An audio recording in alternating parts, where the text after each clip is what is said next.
Hi, and welcome to Interprofessional Conversations, where we elevate your health and wellness through sharing knowledge. Thanks so much for joining us. I'm your co-host, Chris Foreman, along with Dr. Giancarlo Licata. Today's guest is Jay Gunkelman. Jay is a leading brain specialist who has a wealth of knowledge and decades of experience. In fact, he has reviewed over 500,000 brain maps. Jay's involvement in applied psychophysiology and biofeedback dates back to 1972. And since the mid-1970s, he's specialized in clinical EEG, making Jay one of the most experienced EEG specialists in the world. This is the first of a two-part episode where Jay and Dr. Licata explore mechanisms of COVID in the brain and the various ways COVID can affect brain health and how qEEGs can help practitioners get a functional picture of brain activity. It's a great conversation with a lot of depth. So without further ado, here's part one of the conversation with Dr. Licata and Jay Gunkelman.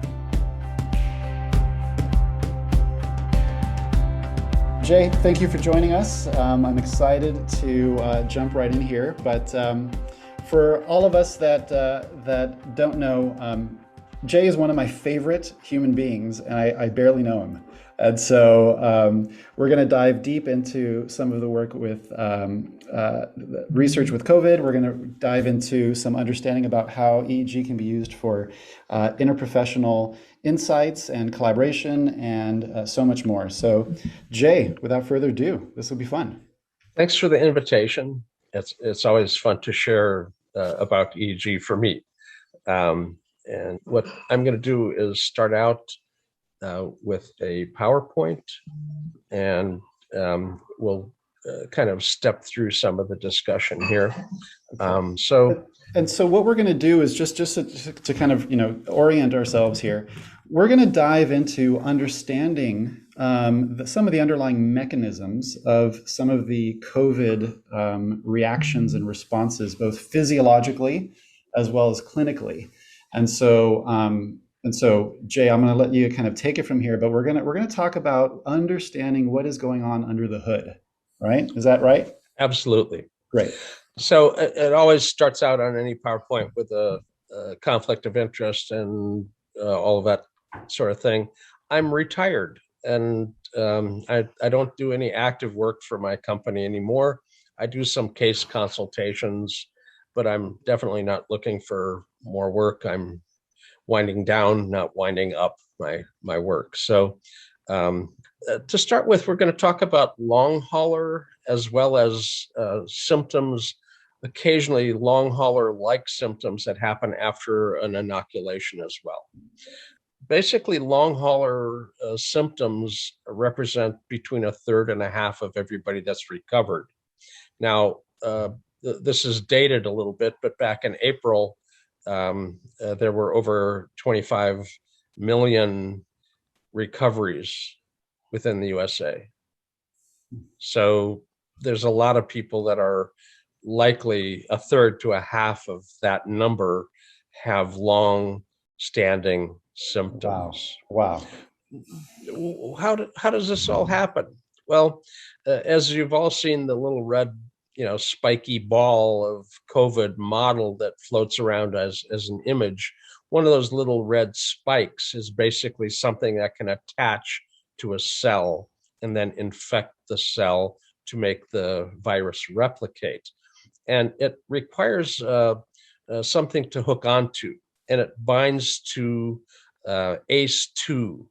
And ACE2 is angiotensin converting enzyme, ACE2.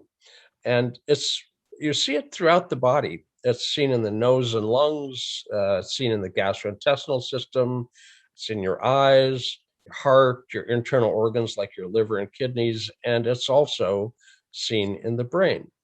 So we're going to focus a little more on the brain eventually here, but in the meantime, let's take a look at the ACE2 receptors and where they're located in the body. It's either in the endothelium, the inside cells, or in the arterial smooth muscle cells inside of the blood vessels, or alternatively, it's also seen in the glia, the white matter in the brain. So the virus can infect the brain, but it's not the most common location for a primary infection. We can have points of entry into the brain.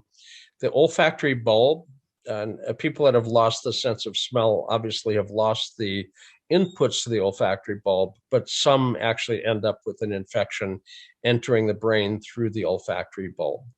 The optic nerve can also, if you get an eye infection, it can actually get the optic nerve as a way in.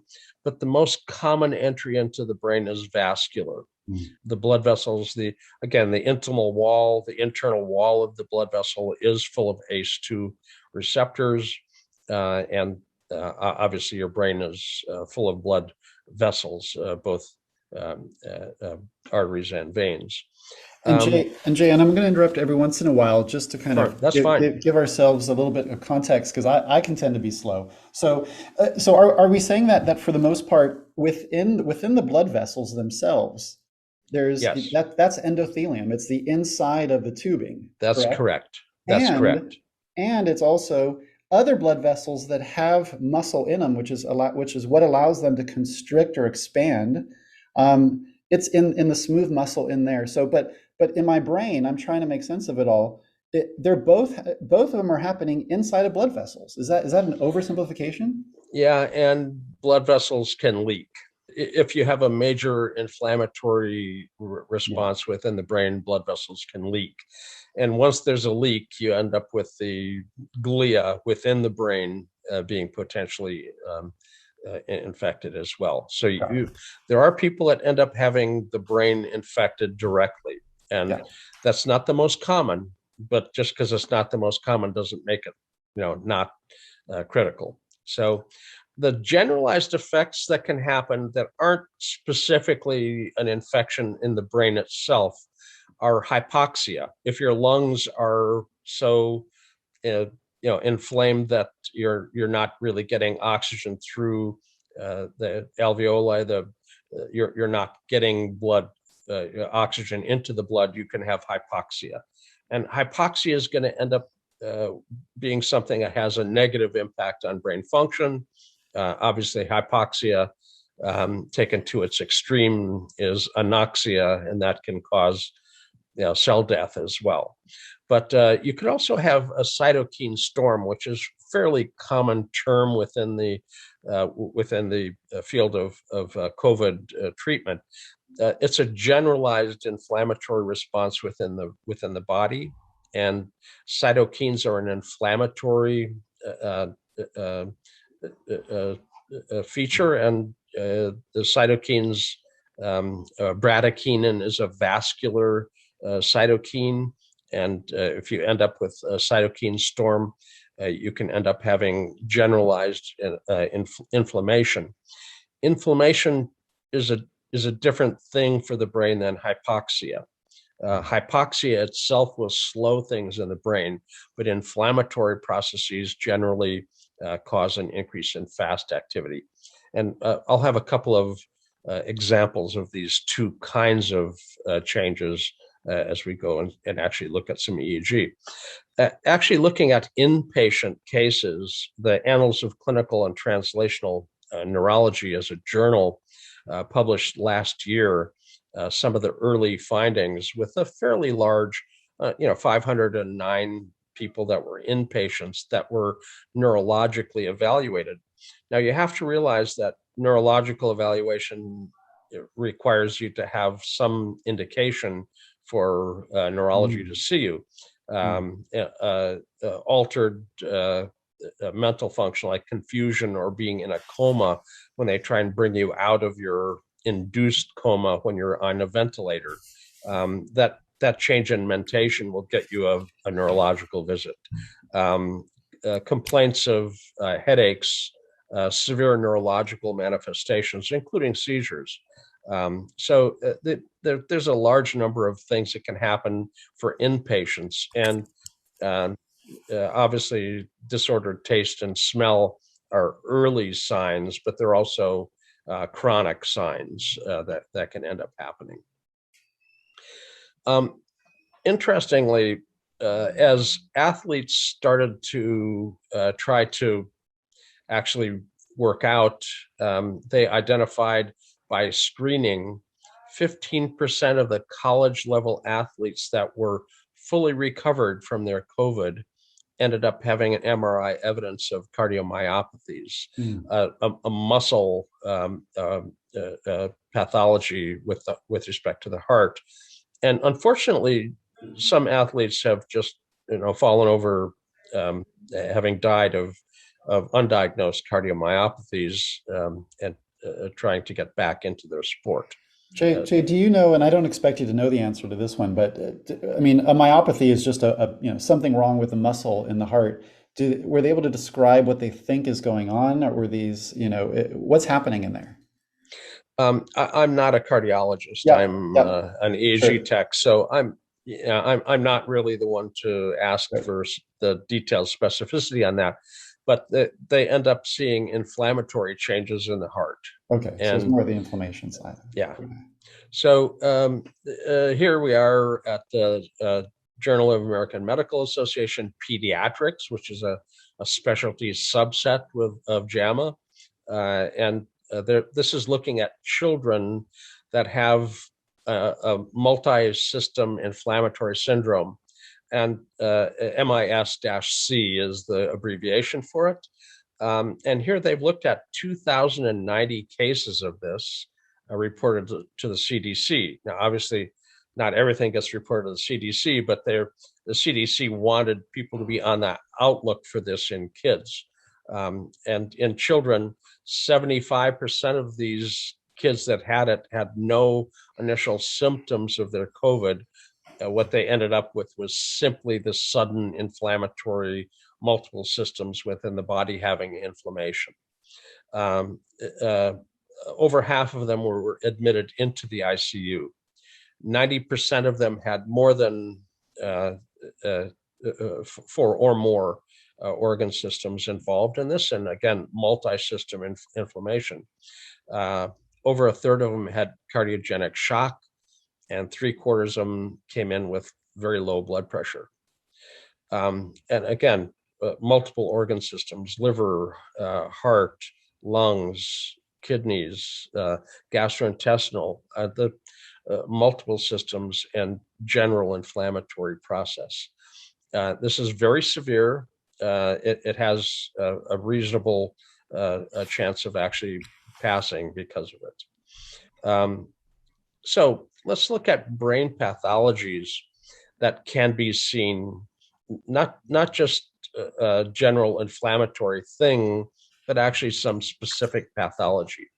Number one, you can have a stroke, a large blood vessel having an embolic infarct, a thrombotic cerebrovascular accident where there's a clot or a chunk of something, and that chunk of something can be microemboli thrown off from somewhere else in the body.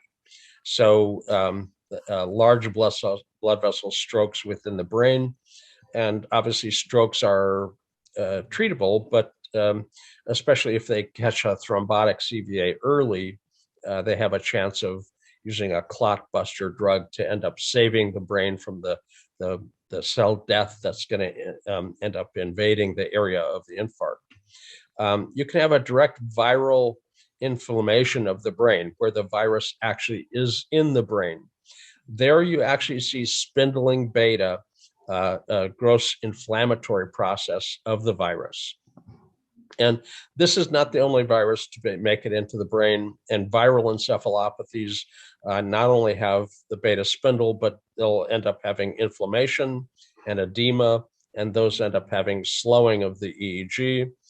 When you see bradykinin or cytokine storms, you'll see slowing associated with those. But a direct inflammatory process of the virus itself in the brain ends up with beta spindling. So you can have microemboli. Now, a microemboli is not going to end up with a large vessel stroke, but it's the same kind of a process. This little tiny embolic that doesn't end up causing a stroke is going to cause edema. It's going to block a small vessel, and it's going to create edema in the area. swelling in the brain. Well, when the brain swells, cortical edema ends up causing ischemia. If you swell the brain, there's nowhere for it to swell out, so it compresses the blood vessels and the ventricles. Anything fluid filled is going to get compressed. So the edema that you end up seeing is causing ischemia. Yeah. Well, ischemia is, here we basically see, for those that can end up seeing this, the microvascular damage is being seen here. This is an MRI microscopic evaluation of the brain stem. There was no local infection of the brain involved in this, but we have microscopic microvascular problems causing local areas of brain damage because of the change in blood flow to these areas. Yeah. And obviously having damage in the brain stem changes input upstream into the brain in a kind of a bad way. So can we unpackage the two slides back, Jay, for some of our listeners, because we have health professionals that are either, in the biomedical, biochemical sciences, they're going to understand a lot of this because we're using a lot of terms and concepts that are very familiar with them. We have another group of practitioners that are in the mental health world, which again, they just have different models and language that this may be a little bit foreign. And then we have a lot of, physical therapists, chiropractors, body workers, and so on that also they may need to brush up on some of this. So with the brain pathology, if I understand this correctly, and I'm going to let you kind of take it after this, but it seems like we have large vessel embolic infarcts and small vessel microemboli. Can you kind of go into that? Just like what's happening when you got big blood vessels, what's building up on the inside of that blood vessel that then gets dislodged? And maybe you can just give a quick description, probably better than mine, on what is the mechanism when you get a big old stroke and what's the mechanism when you get a small microemboli, and how would they be different clinically? Well, when you have a large stroke, you end up with anoxia, and that anoxia creates glutamate cascade, and that creates a cell death. Yeah. So you literally are having brain cells downstream from the clot dying because they're not getting oxygen and glucose. And anoxia means no oxygen. No oxygen. Zero oxygen. Got it. Hypoxia, you're gasping for breath basically, but you're still breathing. Right. So it's less oxygen than I need, but I got some. So I'm not dying, but it's definitely going to create some issues. So a major large vessel ends up with a full-blown stroke, which ends up with cell death from, again, the anoxia, and the lack of oxygen causes glutamate cascade. And glutamate's an excitatory neurochemical. Yeah. So just before the cells die, they go crazy active, but they then die. Yeah. So unfortunately, a stroke, once the cells have died, is not really easily retrievable. Yeah. You can kind of recover some of the cells in the area, but a stroke ends up with some relatively permanent loss in the area. Like anything, the brain has some plasticity. It can reroute and recover somewhat, but once you've killed a cell off, it doesn't pop back. There's no CPR for a cell. They're gone when they're gone. Now, a small vessel, on the other hand, you're not stopping the oxygen from getting to the entire area. You're stopping it in a very small blood vessel. Yeah. And as such, downstream from it, you get hypoxia, not anoxia. And the hypoxia creates edema, and the edema cuts down on the flow in the area, and you're going to end up having impaired function because you can't operate at 100% if you're not getting enough oxygen, but there's some, and you're not getting enough glucose, but there's some. You can operate to a certain extent, but you can't operate optimally. So there's going to be some decreased function in the area. I see. Not that it can't work. And edema is going to be kind of the same way if I twisted my ankle and it begins Yeah, to swell a little bit. That's the yeah, same thing, but it's happening inside of the brain. And I can't, like you said, you can't swell outward. And yeah. so because you got this big helmet of a skull, so you swell and push things inward. Is that right? But that's the edema That's that's correct. happening. Got it. So when edema happens and the brain swells and it compresses everything, you end up with ischemia. And the obviously ischemia basically is an insufficient supply of oxygen and glucose. So you're starving the cells. There, you haven't killed them off, but you're starving them, and they really can't operate at 100%. So you can kind of halfway get by as an operational area, but you're not going to really be 100%. And brain fog is like that. Yeah, Mm. you can still speak. I just found the word to say I can speak, but man, I can't find all the words I wanted, and I'm having trouble with my verbal fluency. So, the area that's required for speech is not fully functional. It's foggy. Now, brain fog is kind of a loose term. Depending upon what the person's experiencing, that brain fog symptom is going to be in a different network within the brain. But the general term brain fog is more commonly referred to, can't find words, can't operate, usually more verbally. But the same thing can happen in our nonverbal hemisphere. So your ability to read social circumstances may be impaired. Your ability to impede yourself from saying something that you have an impulse to say that normally you would kind of gate away from expression.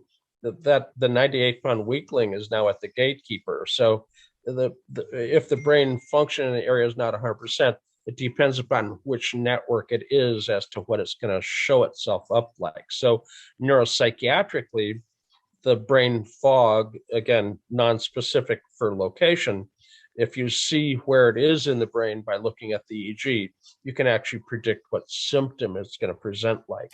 Yeah. So ischemia is a non-specific finding in EEG. You can see ischemia from migraine ischemia. A migraine ischemia is a blood flow headache. That's that pounding headache. It's usually because there's a family history of a genetic vascular developmental issue. If there's a family history of migraine, usually you can end up looking in the fundus of the eye, the nail bed, the inside of the lip. You can actually see that the blood vessels have a little less than fully developed nature. But not everybody that complains of a pounding headache actually has a migraine ischemic headache. Sometimes that pounding headache came after a head injury, and that's post-traumatic ischemia, a concussion. A brain swells a little bit, you get ischemia in the area, and you get a pounding headache after the concussion.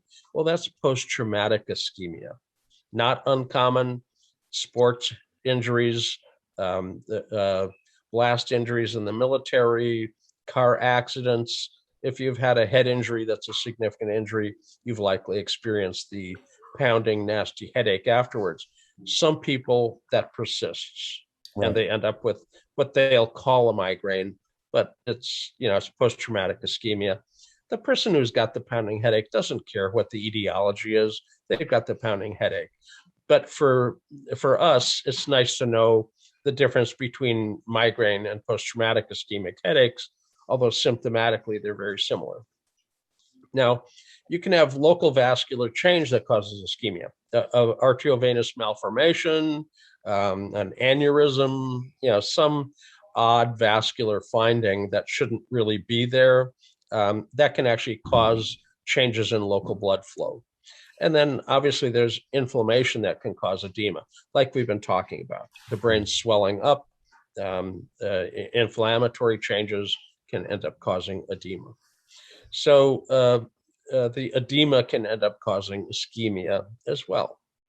So there's an old paper from 1987, Ernst Niedermeyer. If you're in EEG, that's a big name. Well, it's a big long name no matter what. But, I can't complain about big long names. But Ernst Niedermeyer wrote the big text along with Lopes da Silva originally, called Clinical Electroencephalography. It's a big, thick reference book. And mid-temporal sharp slow transients are how the EEG shows ischemia. And these transients are nonspecific. Now, he wrote this paper and he chastised the neurologists and electroencephalographers for underdescribing it. They see it, they say, oh, it's one of those nonspecific findings. And quite often they don't even write it up in the report. And he's suggesting if you don't tell somebody you see one of these nonspecific features, they can't correlate, oh, they've got migraine, the ischemic change that's nonspecific neurologically, could be irritative, could be ischemic, it's likely migraine ischemia. So if you don't describe it in your report, the referring professional can't even make the correlation. So they should actually start to write it up and mention these nonspecific transients. Just because they're nonspecific doesn't mean you don't talk about them in your write-up. Now, he did over 200 and something subjects, and he drilled down clinically on each of them. Over 80% of them had a vascular etiology for their mid-temporal sharp slow transient. The others had what was not a fully formed underlying epilepsy, an irritative process. Yeah. So irritative or ischemic, but almost without exception, it's ischemic. Could be irritative like epilepsy as well. Again, not fully formed. You don't see a spike and wave, you see a sharp, slow transient. Again, a non-specific finding. Now, the old 1997 position paper about qEEG has been thrown out. It's no longer used, but back then they basically made a very positive statement about the ability of the EEG to detect ischemic-related cerebrovascular changes. Studies show sensitivities greater than 80%, good specificities, false positive rates below 5 to 10%, correlation above 0.7 between EEG and blood flow, ischemic and non-ischemic regions. Many of these were controlled, well-designed studies. Some were prospective and blinded. They showed that the qEEG could detect reliable focal features that were missed sometimes on the initial visual review of the routine EEG. These tests can be quite abnormal in the early days after a head injury, first few days after a stroke or with a head injury, when the degree of ischemia is too mild to actually cause a full infarct, but it's enough to cause a dysfunction. So back in 1997, there were all these positive descriptors. Now, they go on to say that the qEEG isn't as good anatomically for localization as a CT or MRI, but again, early on, the CT might not even see it, and the EEG does. Now, in 2012, there was a review article about qEEG detecting brain ischemia. They basically conclude that not only can it see it, but it can track ischemic changes during therapy, and it can do pre-post evaluation for improvement. So the qEEG was basically declared a useful part of critical care medicine in this review article back in 2012. Now, the graph on the page here is essentially perfusion, like how much blood perfusion is not just blood flow, but actually oxygen glucose delivery. So how much perfusion, hyper and hypoperfusion, and EEG frequencies. So hypoperfusion is where ischemia would be, not enough perfusion, not enough oxygen or glucose.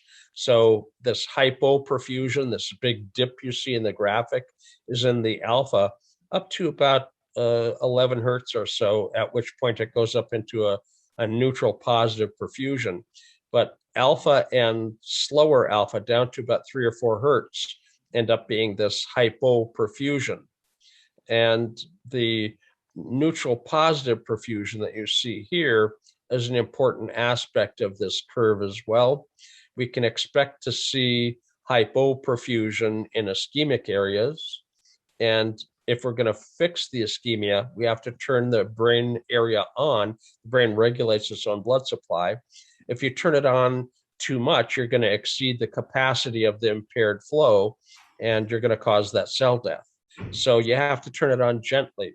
This neutral positive perfusion above the mean, but it's not at a 2 or 3 standard deviations increase, is in the 11 to about 16 range. And it's a neutral positive perfusion. That's the kind of training you're going to have to do with neurofeedback. Or if you're going to stimulate, you want to do gentle stimulation, not stimulating fast frequencies in the beta or gamma frequency. You need to work in the what's called sensory motor rhythm, or SMR frequency range. So, boy, oh boy. So there's going to be so much to unpackage and define from all of this, and I love it. Tell me, Jay, should we spend the next few minutes unpacking some of this, or should we keep going a couple more slides and complete the thought? The next slide is an EEG slide. Okay, so why don't we unpack it for a second? Can I try to summarize this? And then maybe we can define some of these things. So it seems like we've started this conversation on understanding some of the underlying mechanisms around these COVID symptoms and COVID pathologies, right? And some of the underlying mechanisms are direct infection. It's, full on clotting that gets, either clotting in the big blood vessels that leads to stroke in the brain, or clotting in the small blood vessels that leads to this edema, this ischemia, like just not enough flow. There's flow, it's just not enough, right? Yep. And that the symptoms that will come from these underlying mechanisms, like we're saying, sometimes it's people aren't even realizing they're connected, but some of the symptoms could be, you mentioned brain fog, right? Like it's just, I don't know, it feels like maybe I never thought I had COVID, but I'm foggy. I can't get my words right. You're saying depending on where else it's happening, maybe all of a sudden I'm a little bit less focused on other people, or less sensitive to social interaction. Can you unpack that a little bit more about what else can they feel? Sure. If it happens in the comprehension area, left temporally, you're going to have trouble understanding what's being said around you or what you're reading or hearing. That's what's called Wernicke's area. Wernicke stuck his name on it like he had conquered a mountain. It's one of my pet peeves. I don't like people sticking their names on. There's a perfectly good anatomical location there, but Wernicke stuck his name. Him and Everest, there. Right? They both. Exactly. Yep. So the Wernicke area basically would be comprehension. So if you listen to something, it's word salad. Gosh, he said something to me, but by gosh, I thought I was paying attention, but I didn't really catch a damn thing he said. So it's word salad.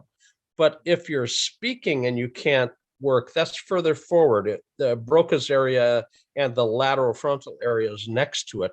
The lateral frontal area finds the words and holds the words in working memory. And then Broca's area is where the speech motor blabs out the words. Well, if you can't find the words, you're going to be halting and hunting. You got the tip of the tongue, can't quite remember the name, can't quite find the word I was trying to say. That's an expressive disturbance, and that's word salad coming out. It's gibberish if the Broca's area is totally non-functional. Now, stroke obviously can make the Broca's area totally non-functional. Ischemia makes it difficult for speech, not impossible, but difficult. Now, that we're talking verbal. On the right side, comprehension of what you're seeing. Is that a facial? Is that person grimacing at me, or smiling, or frowning? I'm not really quite getting the emotional cue that was spatially encoded. What does that body language tell me?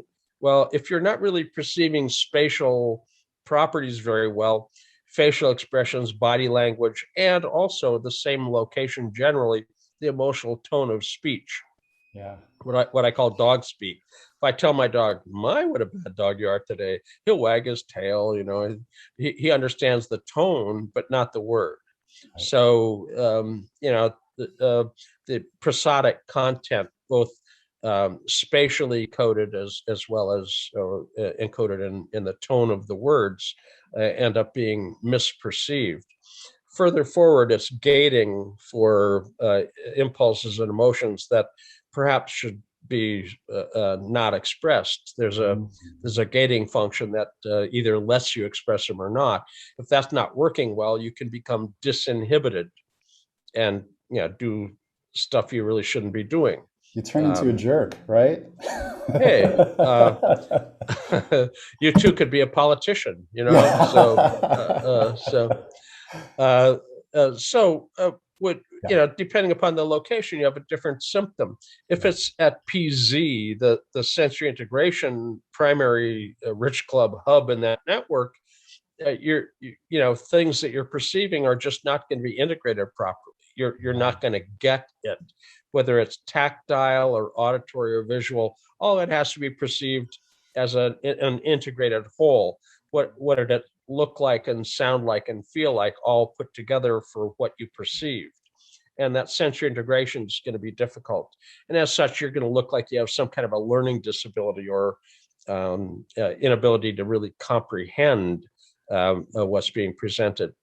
And if it's further forward on the anterior cingulate, you can have obsessive compulsive or oppositional defiant features.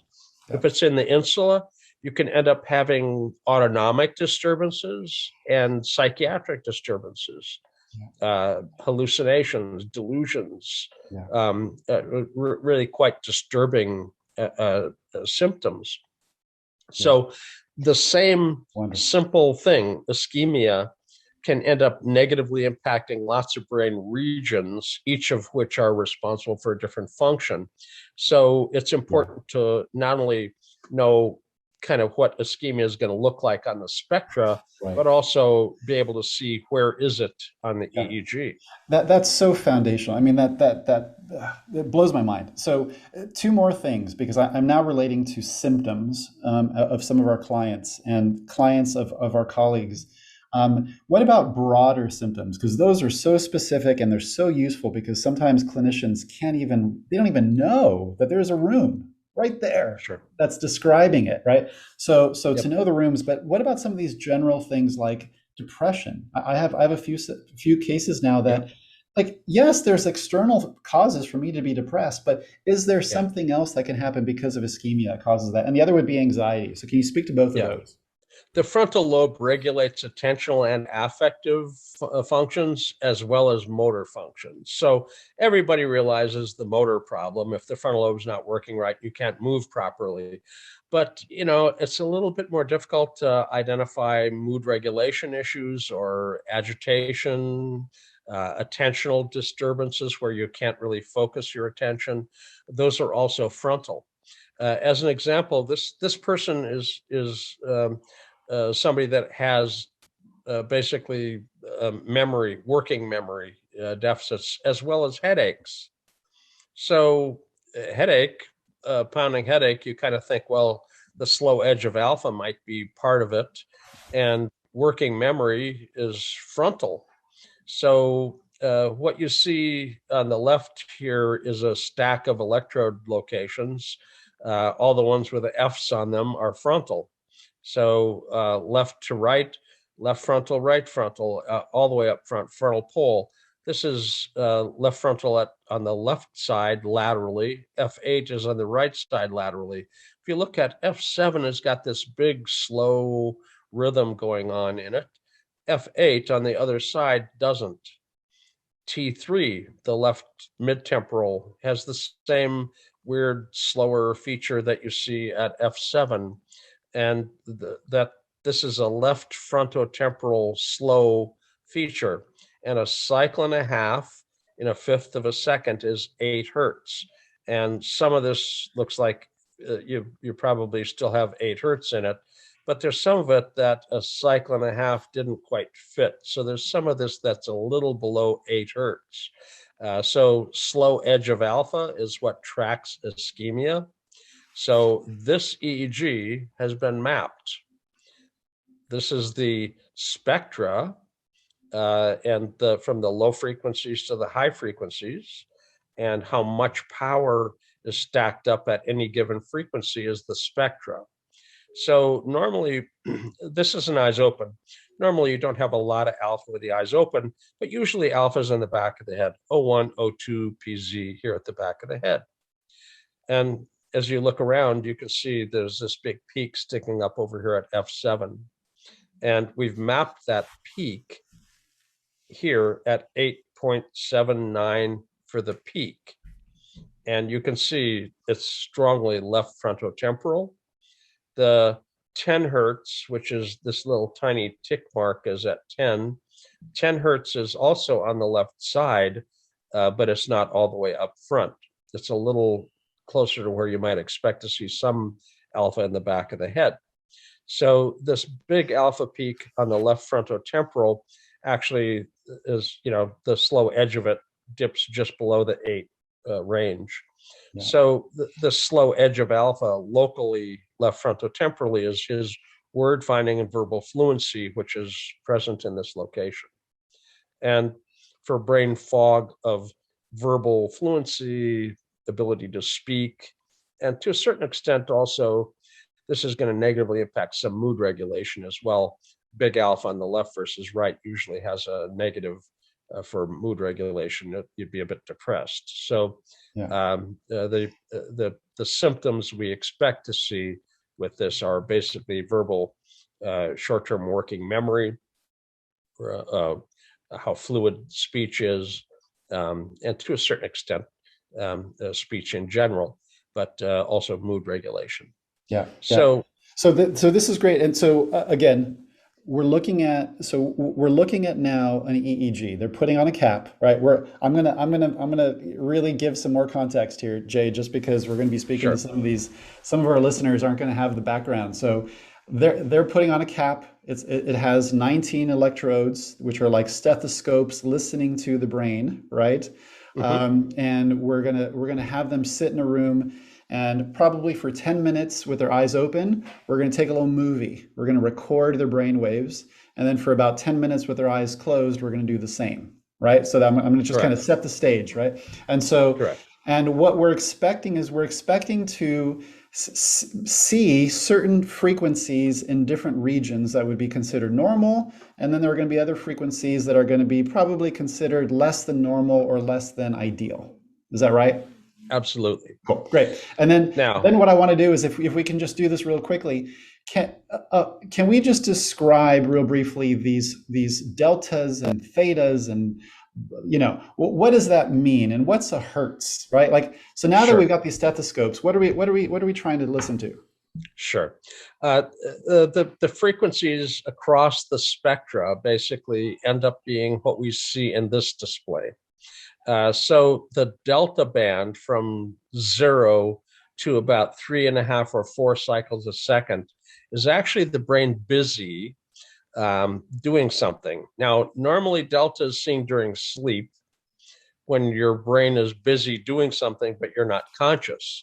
Yeah. So delta is seen in the cortex when the cortex is not innervated by the white matter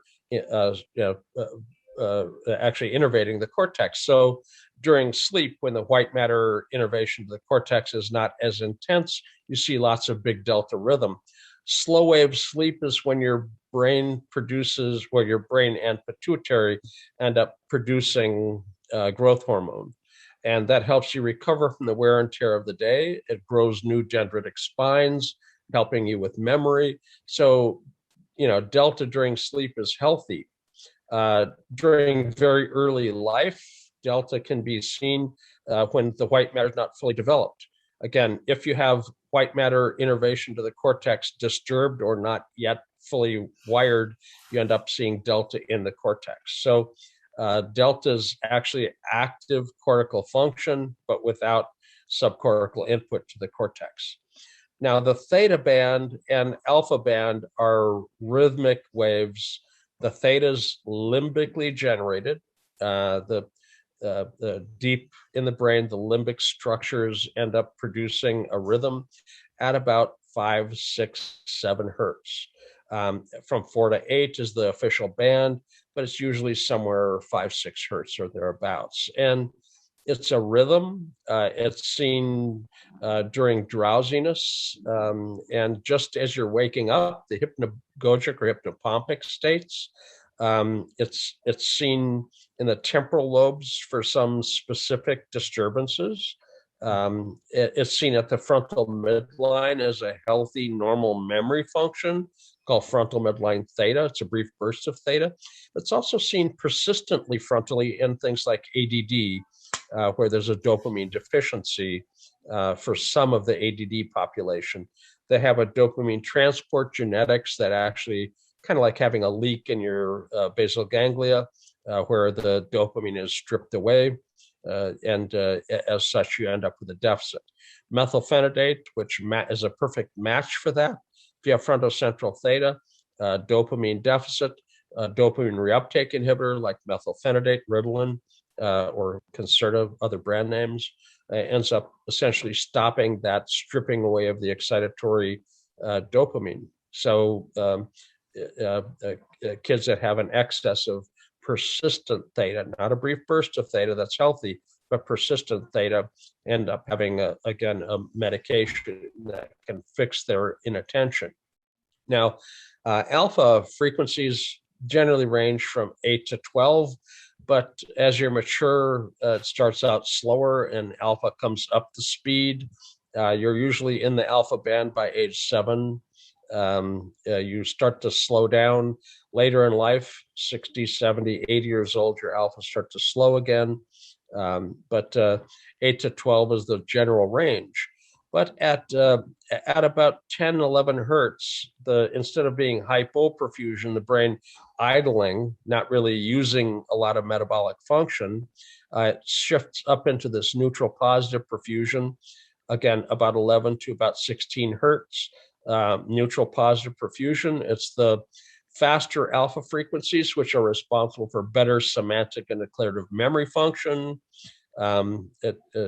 healthy, positive sorts of things.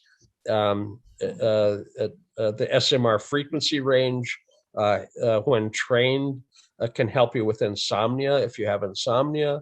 So there's lots of useful things, and we train in this frequency band to fix the ischemia. Gently activating the brain regulates its own blood supply. If you gently activate an area, the brain will open up the blood supply to the area. If you do that enough times gently, it opens up the area of ischemia, taking away the kind of impaired small vessel and fixing the blood supply to the area. So we train in this band in order to gently activate. Right after you have an ischemic head injury, for instance, they tell you to rest because they don't want you to overuse the area that's got impaired function. Mm-hmm. If you overdo it, you can actually create the cell death problem that we were talking about, like a stroke. If you've had a head injury and you have brain swelling, you have to wait for that swelling to drop down before you try and put the brain back online, fully functional. For some head injuries, they deliberately put the people into a barbiturate coma to keep them from being busy in their brain, and they let the brain heal before they bring consciousness back. So the frequencies are a variety of frequencies, quite important. The lower beta frequencies in the teens quite often are compensatory, an attempt to stabilize or excite the brain for a particular purpose. Like if you have to press a mouse button in response to a stimulus on a go, no-go test or CPT task, there's a beta that pops up when you have to actually hit the button. It doesn't stand there all the time. It pops up situationally. And those are compensatory beta frequencies, the sensory motor rhythm and compensatory beta frequencies. But the high frequencies in the 20s and 30s end up being hyperperfusion. That's the brain busy. They're very locally generated. And if an area in the brain is very active, you'll see gamma and beta in that area. And if it's overactive, you'll still see gamma and beta in that area. So all of those are important aspects of things. I've got some other EEGs here. One person that's agitated and paranoid, but most of the complaints are brain fog type complaints. Here's an eyes open EEG, the raw EEG. And we're going to pop it up. First of all, this has already got the eye movements and some artifacts stripped out of it with independent component analysis, kind of pulling out the pieces of the EEG that are related to eye movement or muscle and that sort of thing. So what we've got left is the eyes open EEG. For those of you who know EEG fairly well, eyes open EEG generally blocks background alpha or attenuates background alpha. This is on the screen is 1 second is between the darker lines. So you can count the waves 1, 2, 3, 4, 5, 6, 7, 8, 9.5. So this is in the alpha band, but that's a lot of alpha rhythm when you don't expect a lot of alpha with the eyes open. So I'm looking at this person's EEG and they're complaining of brain fog, and I'm going, well, your eyes are open and your brain looks like you got your eyes closed. Your brain is idling in a way that it shouldn't. Yeah. Normally the frontal lobe that regulates attention and affect is busy doing something, and yours has taken the week off. It's in Cancun on the beach somewhere, but it's not here being busy. You can see that how much alpha there is. Again, I'm going to use this as the start. 1, 2, 3, 4, 5, 6, 7, 8.5. A little bit slower, but not every single wave ends up being tuned to the same frequency.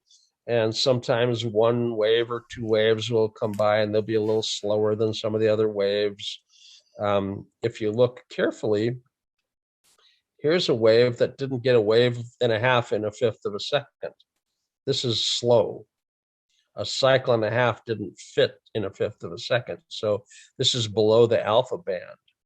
And this is in the left temporal area, T7. I'm going to bring it down.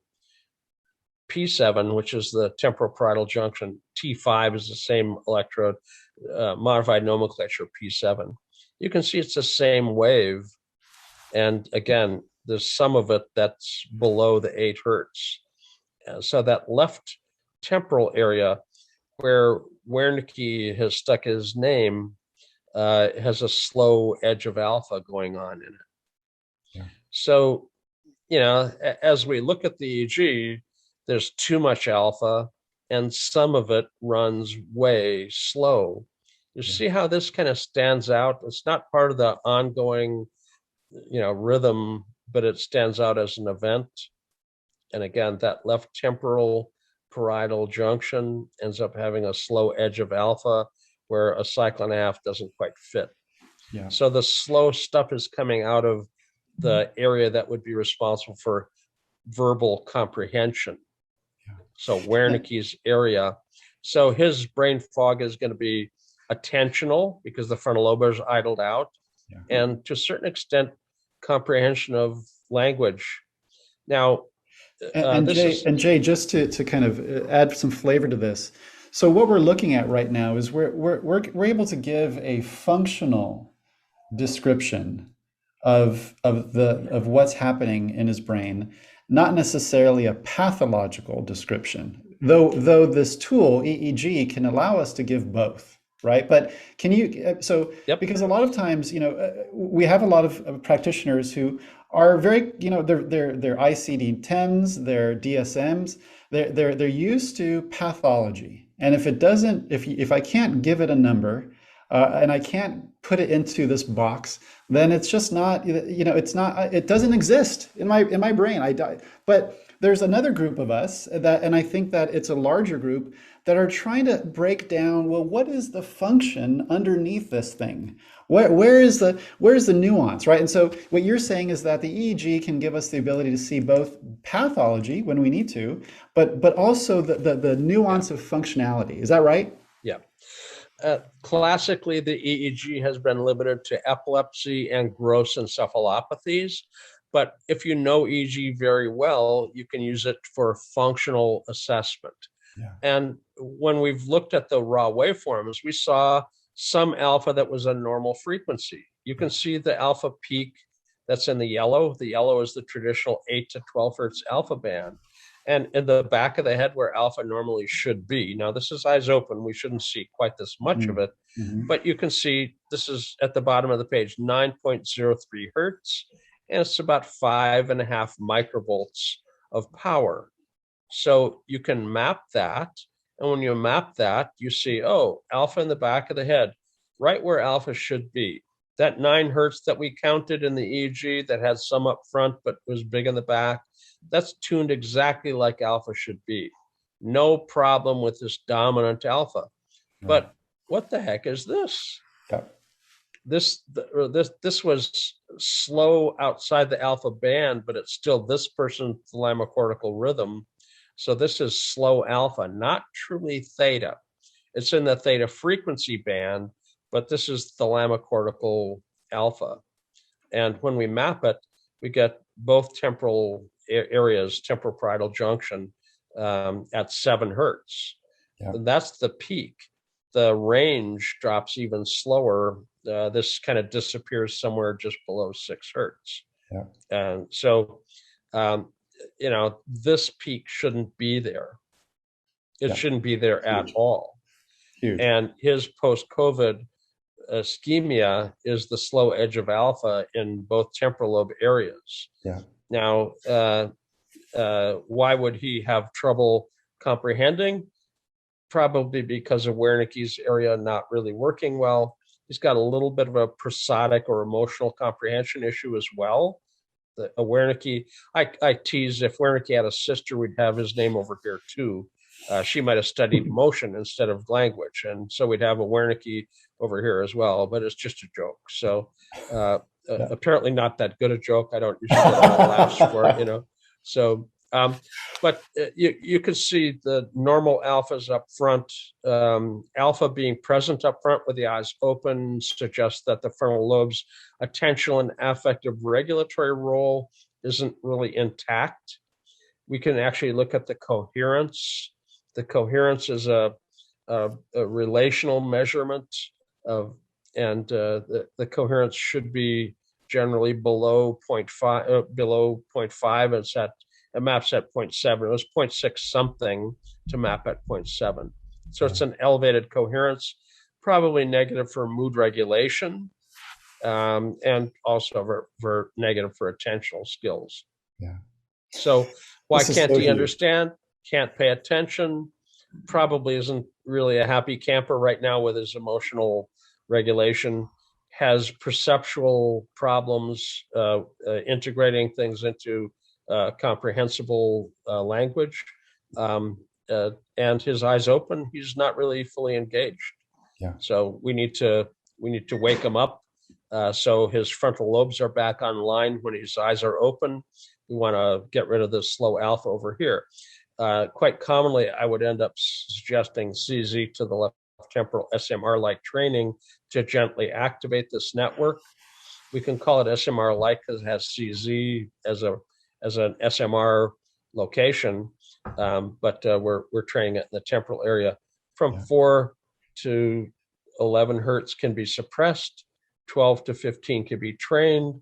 It's going to end up helping improve his comprehension and memory.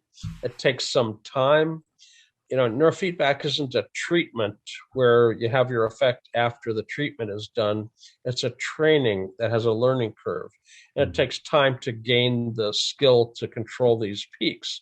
So, this kind of a training, we usually expect this would be similar to somebody who had an attentional or affective regulatory problem, like an ADD kid who came in have to get the frontal lobe and the temporal areas working better. And that's usually 30, 40 sessions, somewhere in that range across time. You can optimize it by keeping your initial sessions fairly dense and then spreading them out, and then towards the end, spreading them out even further. The standard learning curve kind of stuff. But you can see, you can see in bright red the peaks that shouldn't be there. If you had a database, they would flag these as being abnormal. The rest of the alpha peaks in the back of the head are where alpha is expected to be, but there's too much of it for the eyes open. You've just listened to part 1 of Understanding the Mechanisms of COVID and the Brain. We hope you enjoyed this conversation, and you can look forward to part 2 next week. As a reminder, you can check out the show notes for any additional information. Thanks so much. We'll see you next time.